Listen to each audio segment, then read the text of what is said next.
Phil, was that a case of what might have been? I think so. Today was I don't know, it was always going to be a tight game, and I didn't think we showed any disrespect to the opposition by getting in their faces. I didn't think we showed them any disrespect by playing the kind of football that we played. I thought we showed them that we are a National League team that's come down and we're playing our trade in the National League North, and we've gone up against somebody that we respected, but respected them in the right way by playing some good football and try to get the ball down, try to beat them on their own, in their own style. Both teams playing 3-4-3, me against you type thing, you know, one-on-ones all over the field of play. And I thought we won it. I thought we won the majority of the one-on-ones all over the field of play by half time. Then they upset the rhythm of the game to a certain extent in the first 5-10 minutes of the second half. There was a little coming together and stuff like that. I think people have just got to press reset buttons and just understand that opposition are going to do that. You know, if you're playing better than them, they're going to do something about it, and that's what they did. I think the difference between the two teams was minimal, but I thought they were just a tad more streetwise than what we were. And consequently, you know, the boy that sticks the ball in the back of the net, he's coming into a rich vein of form. He was a handful all day. You know, Cam Candler, Reece McNally and Caleb Richards know they've been in a battle. Doesn't matter which one it is. You know, he put himself about, he held the ball up well. He did quite a bit for their cause, to tell you the truth.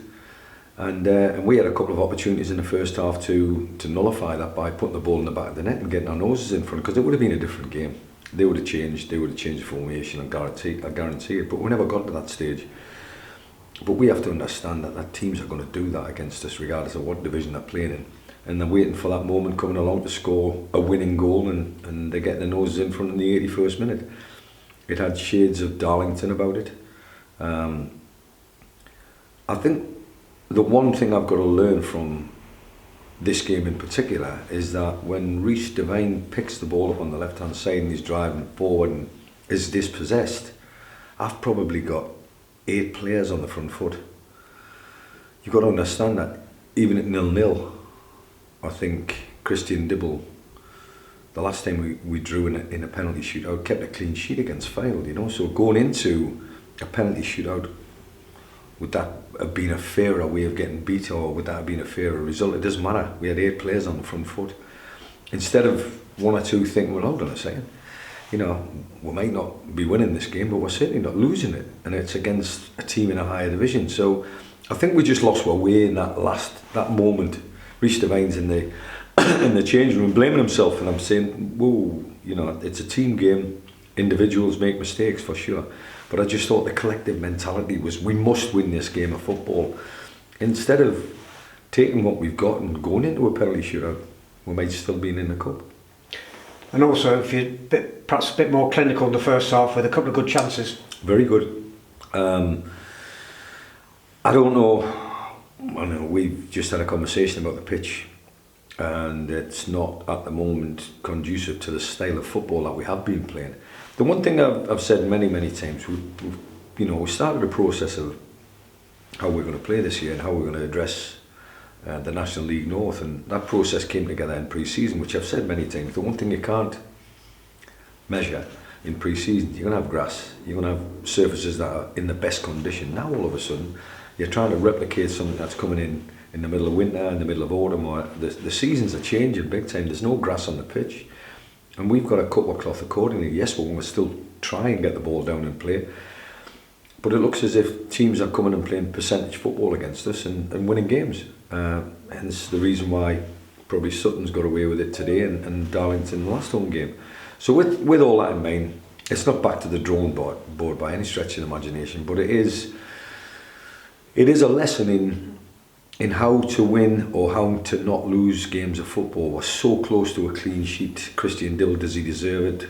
A number 9 put himself about, 3 deflections, possibly even 4 deflections before it ended up in the back of the net. Harsh, to say the least. And then we threw caution to the wind, and they could have got a second or even a third. But it was no disgrace. It was no shame on being beaten by Sutton. and we're now out of the FA Trophy, and we can focus all our attention on the league campaign. The league campaign went ahead today, and obviously everybody wants to talk about the results that came in. We don't want to lose track of where we are in that league table, and we don't want to lose track of what's the carrot at the end of the stick, and that's to get promoted this year. We've now got to play catch up.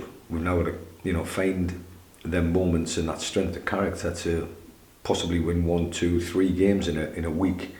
And if we can do that, the campaign's well and truly reignited. At the moment, we just feel like in that change room a little bit down because we've been beaten by a team in a higher division, but it was no embarrassment, as I say. It was we give as good as they gave, and probably better in the first half. In the second half, we didn't use our noggins enough, and hence the reason why we lost the game. But dust ourselves down and get on with the league campaign now. And just finally, is it something that you've got to come up with, because there's a bit of a blueprint for teams coming here now, which is suck it up, 70 minutes, and then go, and that's costly at the moment.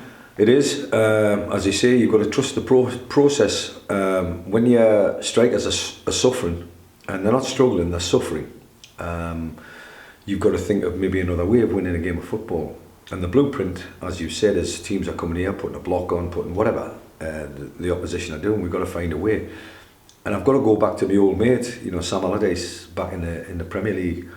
We won games of football at the Emirates and Anfield and places like that, all over the country, by being tight and being hard to beat, but having a set piece maybe, or having enough height or aerial threat, or enough quality at a set piece to go and win a game 1-0. I thought that was going to be the decisive or the deciding factor for us. I thought Rhys McNally was close on one occasion, Cam Candler was close, and Amari Morgan-Smith had one headed off the line. There was a little bit of chaos in them moments, but I just want to see us grow in belief, because we know we've got the capabilities of scoring a goal from a set piece. If that's the new blueprint, then so be it. I'm here to entertain, for sure, but I'm here to win games of football, first and foremost, and that's got to be our priority from now on.